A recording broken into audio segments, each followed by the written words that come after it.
has been. You're new, have you done it before, or you're planning to do it, or? I did it last summer for the first time. How was it for you? Interesting. Uh-huh. I got to see a lot of... That's a great word, because it's something that people can say about something that they hated. It was a lot of fun. It was interesting. It was a good experience. Are you going to do it again? Yeah, I thought so. What was your most memorable item? By which I mean least favorite. I know there was one that I wanted to do, but I couldn't because I had to travel for it. It was one of the ones that was in San Francisco, I believe, in Golden Gate Park. But I'm too far north of there, so. I guess, I think that for me there's a bunch of different categories of things that I have loved in Gishwas.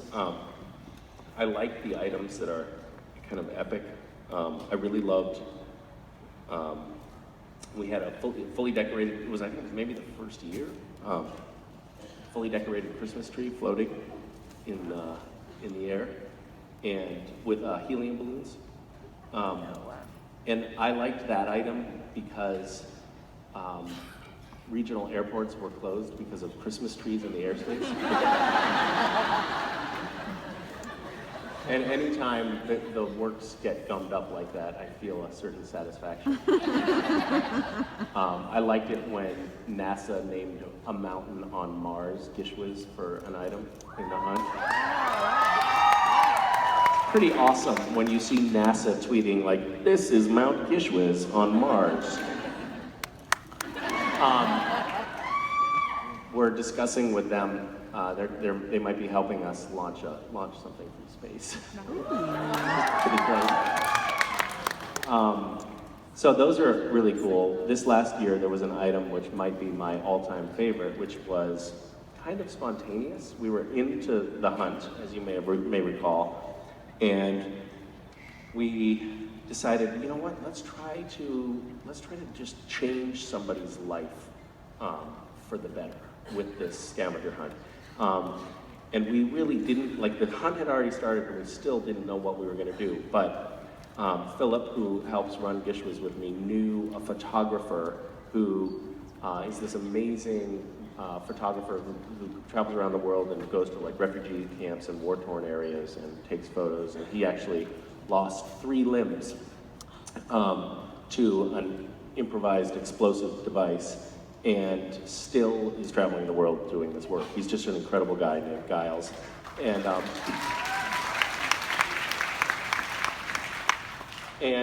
so Philip knew him, and he had been in a Syrian refugee camp in Lebanon, and he had written some stories that had been published in Western newspapers about some of these families, and we said, do you know of any families who really need help? And he said, yes, there's this one family that has a really particularly heart-wrenching story. The mother was hit by a sniper when she was tending to a small plot of vegetables to feed her family while in Syria, paralyzing her from the neck down.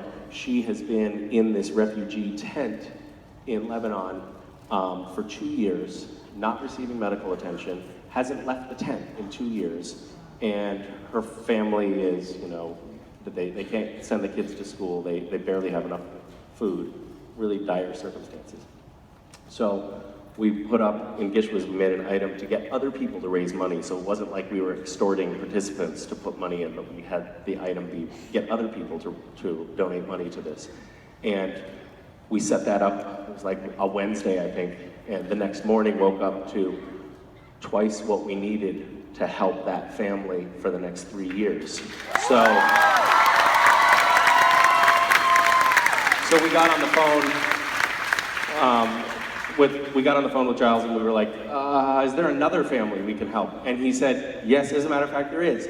And so over the course of the next couple of days, we realized we were raising enough for not 1, but 2, then 3, then 4 families.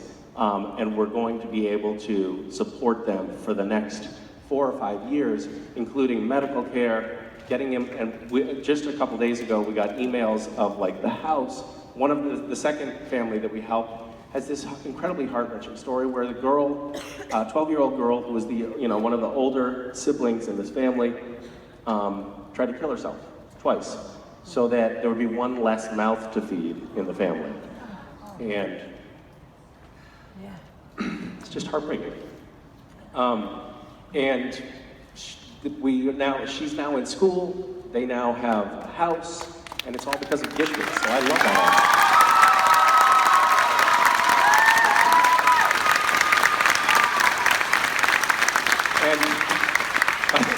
By the way, it's been a total nightmare for Random Acts, who has been facilitating all of this, because you can't send money to Lebanon without the US government thinking you're funding a terrorist organization, which we learned the hard way. So we're like, oh, that's great, we'll just send the money. Turns out it's really, really challenging. So thanks to Random Acts for putting in incredibly long hours dealing with banks and stuff, trying to make this happen. But yeah, that's an item I love. There's another item that always sticks with me, which was the very first year, cover yourself in cotton candy, except for your face, which you cover in lipstick.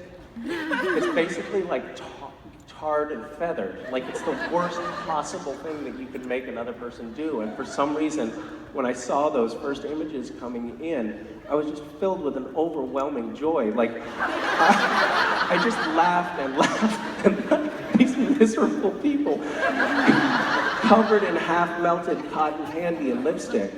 So there's a kind of range of different items that appeal to me personally for some reason. Yeah, thanks for asking.